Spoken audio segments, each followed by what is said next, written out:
That's the app about how Asian Americans fucked up affirmative action. Hello everyone, welcome back to the channel. Today, we are diving into a topic that is sparking heated debates across social media and campuses across the country. The aftermath of ending affirmative action in college admissions. Has it actually helped Asian students as many predicted, or has it created a new set of challenges for others? Let's unpack it all. Guys, I'm running on a broken nail and a Celsius, and I'm so angry. The worst part was that this was just a part of some ploy from a white man. There are three things that are important to talk about in this case. Number one, it's important to understand what affirmative action is. Two, how white supremacy actually pits people of color against each other. And Asian Americans, I'm looking at you and your fucking dumbasses. And the interesting dynamic of Asian Americans with other POC communities, particularly the Black community. So, what's affirmative action? Affirmative action is a policy that came about during the Civil Rights era that sets systematic procedures within federal policy to ensure that historically marginalized groups were given opportunities for advancement and inclusion, particularly within college admissions. What I want everyone watching this to understand is that affirmative action, contrary to popular belief, is not a ticket into college, especially if you are a person of color. It's not. In fact, affirmative action was actually created just to ensure that white legacy kids weren't the only people given opportunities to actually succeed in white society. Because of a lot of Black activists during the Civil Rights era,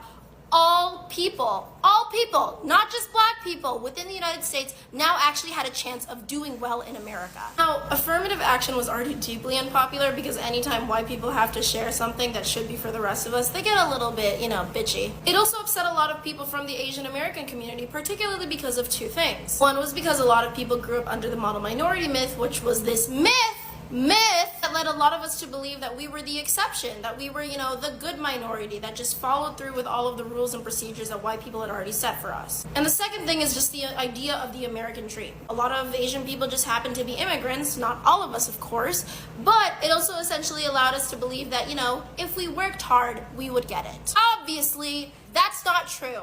I work really hard, and all I have is anxiety and depression. The federal ruling for affirmative action starts to collapse when this 18-year-old named John Wang, who has a 1590 SAT score and a very good GPA, gets really butthurt about the fact that he didn't get to a bunch of elitist schools. And he starts talking about this a lot on media, and he basically claims that the reason that he didn't get into these schools is because he's Asian American. Now, I don't think that this is entirely untrue, because I do believe that people of color in general have a harder time getting into more traditional elitist schools. However, the issue that I have with this little twat is that he claimed that African Americans actually have an easier time getting into these schools because of affirmative action. He ends up going to this organization called the Students for Fair Admissions that basically is just this whole thing that's against affirmative action entirely and has been since it was ever created. What happens is that they give him this calculator and basically tell him that with his stats, if he was a Black person, he would have a 95% chance of getting admitted into Harvard. Truly? Where are they finding this calculator,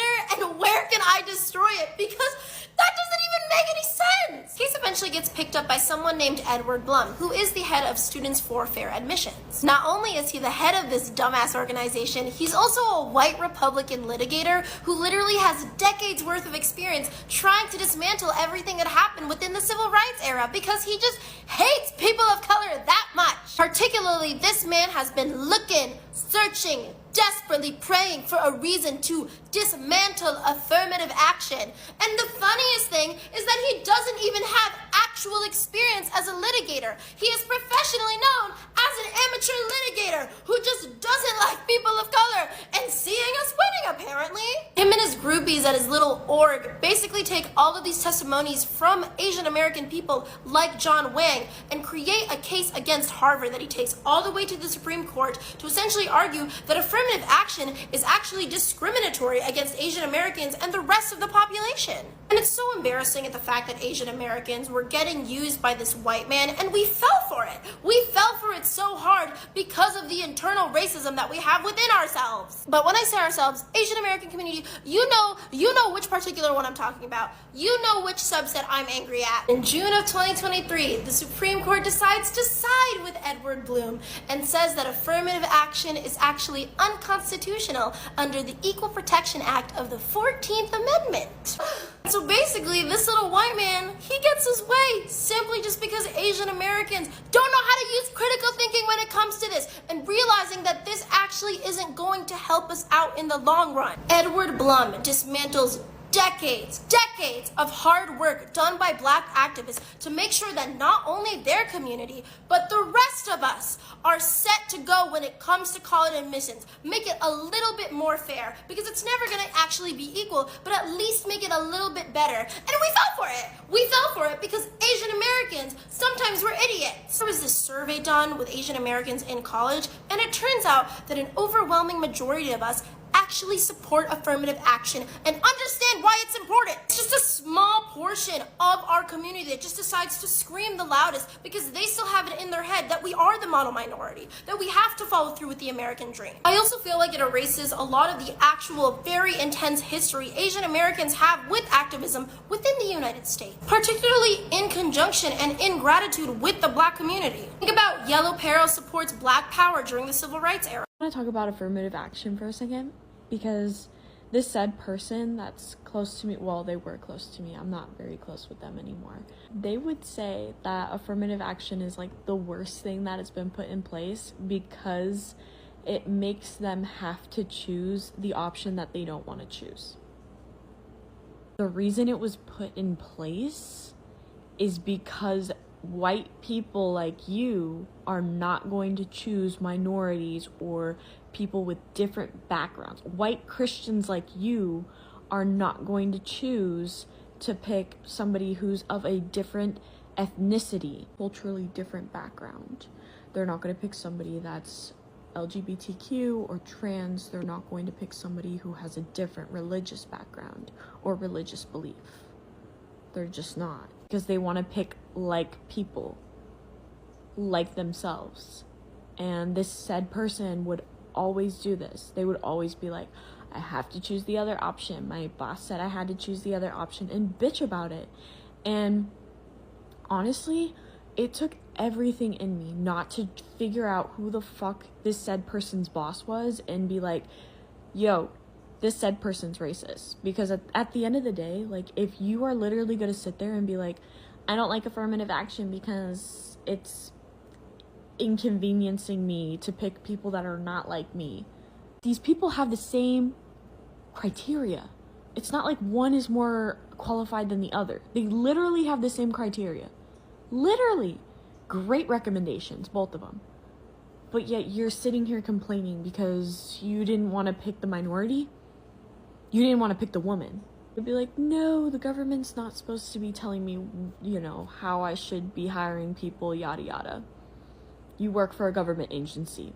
The government's going to tell you who you have to choose. I was in high school at the time, and when this said person would bitch about this and keep quiet and didn't understand until I got older and saw how like the real world works, and then thought to myself, like, that's a really privileged thing to say. That's a really privileged thing to say, that it's like an inconvenience for you to have to deal with affirmative action and that you don't like the government because of it, yet you work for a government agency. Okay. And this said person also didn't like the fact that FAFSA is a thing, even though they had their master's degree paid for by FAFSA, because they got in a workers' comp situation where they got hurt, no income, they couldn't work where they used to work, they had to apply for FAFSA and got their whole schooling paid for. Anytime I would bring this up, they'd be like, but my books weren't paid for, and I think they also had to take out maybe like $1,000 loan or something to cover books. It wasn't even for the schooling. Books. So they were like, well, it wasn't all paid for. What are you talking about? Do you know how much college is? You had to pay for books? Come on, like, that is an insult. That's a slap to the face. Pisses me off. Like, how are you gonna sit here and be like, FAFSA's not good? FAFSA's giving free money to people. You got the handout. The fuck you're talking about? You wouldn't be at the job that you're at right now if you didn't get that free handout. What the fuck? Education should be free. Why wouldn't we want people to be educated? Like, sorry, I'm just going on. But those are certain things that definitely, radicalized me to be the political advocate that I am now, because I don't get it. Like, what neurons are not wired? But let me know your thoughts. Ending affirmative action so far has not helped Asian students. If you look at the stats that have been released so far, the universities where they experienced some slight gains have been canceled out by the other universities that experienced slight drops. So on average, it really didn't help us Asians. It did negatively impact a lot for Black students and Latino students. For example, at MIT, it went from 50% Black to only 5% Black, which is crazy. So if it didn't help Asians or Black or Latino students, who did it help? It helped white students. So if you're white, this is great. But I want to remind people that during affirmative action, colleges were only selecting qualified students, okay? They weren't selecting students just based on their skin color. That's not how it worked. Y'all, the ban on affirmative action in higher education is doing what it is meant to do. In case y'all forgot, June of 2023, the U.S. Supreme Court decided to ban affirmative action on race-conscious admissions in higher education. This decision essentially guts all of race-conscious admissions in higher education. So all of college universities have to abide by this, especially the elite institutions, your Browns, your Harvards, your Yales, your MITs, UPenn, all of these elite Ivy League institutions, right, are where this is really, really going to hit hard. And here we are a little past a year, and now we are seeing the impacts of this decision. So Massachusetts Institute of Technology, also known as MIT, a very elite institution in Boston, released their data of class 2028. Only 5% of the incoming class is Black. This is a significant drop of 13% within the recent years.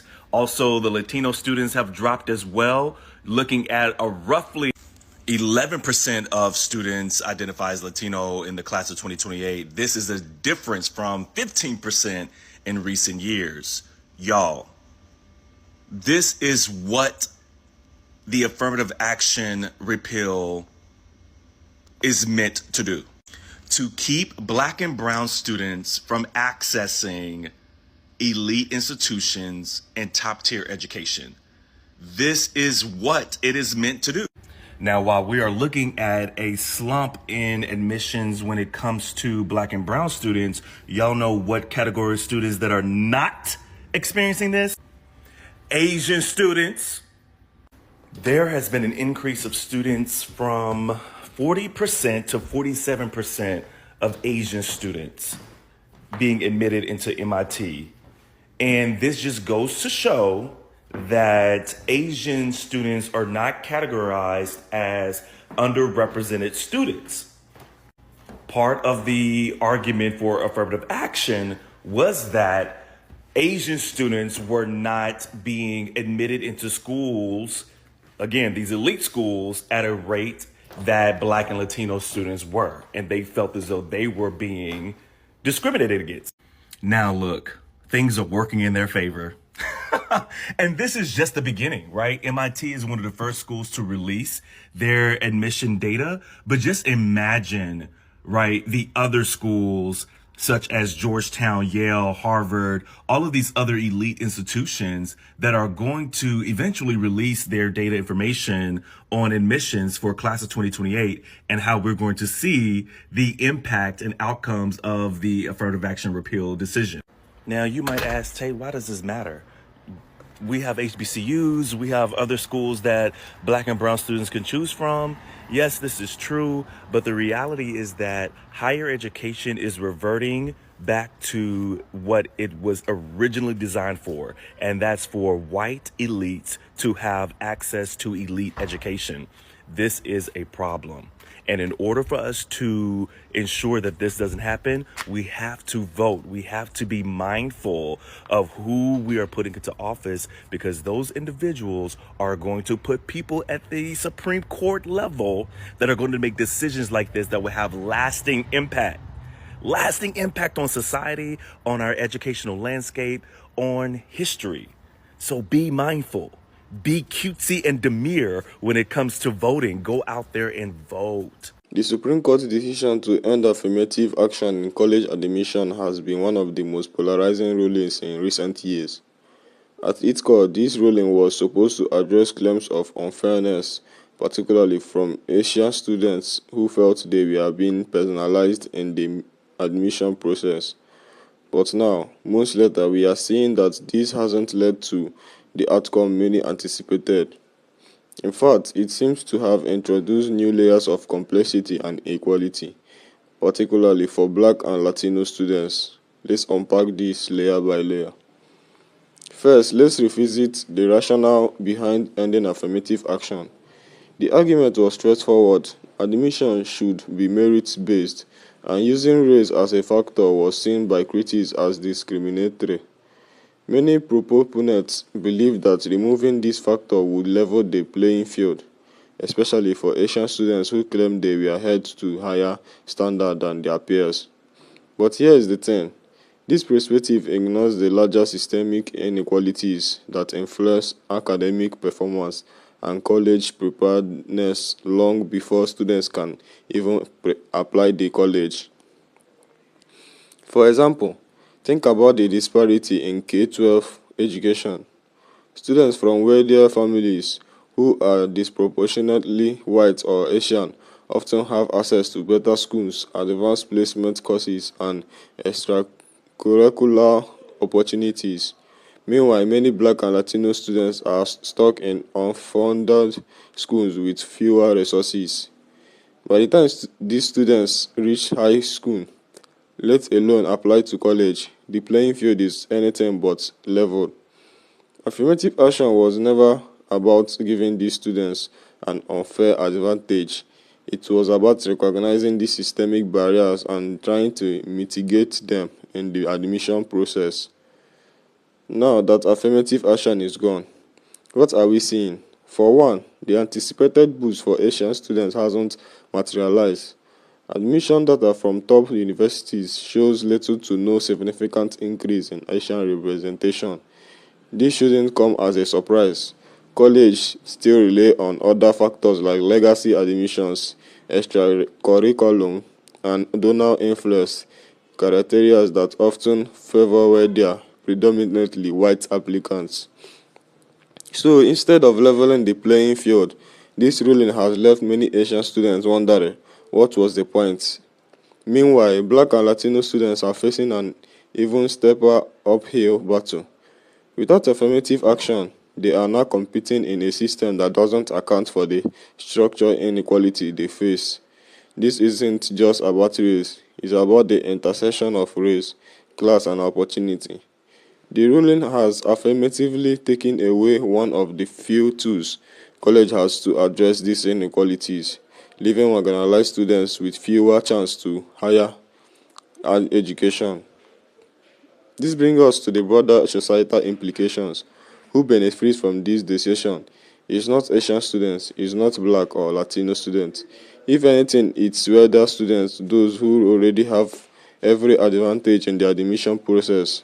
Legacy admission, for example, disproportionately benefits white students from affluent families. The same goes for preferences given to athletes in niche sports like rolling or lacrosse, opportunities often inaccessible to lower-income families. By focusing on affirmative action, we have ignored these other inequalities that play an even larger role in admission outcomes. Social media reaction to this topic have been telling. Many people, particularly within Black and Latino communities, feel betrayed. They see this as yet another instance where systemic inequalities are ignored in favor of surface-level solutions. One viral tweet puts it bluntly: ending affirmative action wasn't about fairness, it was about exclusion. Others have pointed out that this decision reflects a broader trend of rolling back civil rights protections and under the guise of inequality. On the other hand, some argue that affirmative action was never the solution. They believe merit should be the only factor in admissions, regardless of race or background. But this perspective overlooks the fact that merit itself is shaped by opportunities.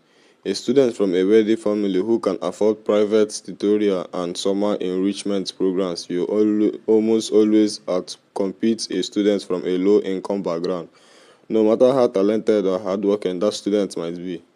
Is that truly meritocracy, or is it privilege disguised as merit? Another consequence of this ruling is the renewed scrutiny on other admission policies. Legacy preferences, donor influence, and athletic recruitment are now under the microscope. Critics argue that if the goal is fairness, this practice should be the next to go. After all, how can we claim to value merit while allowing wealthy and connections to play such a significant role in who gets admitted? Looking ahead, it's clear that this ruling has done little to solve the underlying issues in college admission. If anything, it has highlighted the need for broader systemic reforms. Colleges must find new ways to address inequality, whether that is through socio-economic based affirmative action, greater investment in outreach to underrepresented communities, or reforms to legacy and donor preferences. Ultimately, the question we need to ask ourselves is this: what kind of society do we want to build? Do we want a system that perpetuates privilege and inequality, or do we want one that recognizes and addresses systemic barriers? The end of affirmative action may have closed one chapter, but it's clear that the fight for equality in education is far from over. Let's keep this conversation going. What are your thoughts on the end of affirmative action? Do you think it created more problems than it solved, or is this a step in the right direction? Share your opinion below. I'd love to hear from you. Thank you for watching, and let's continue this conversation in the comments below.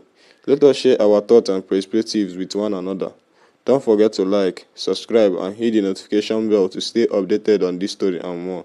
I will see you in the next video.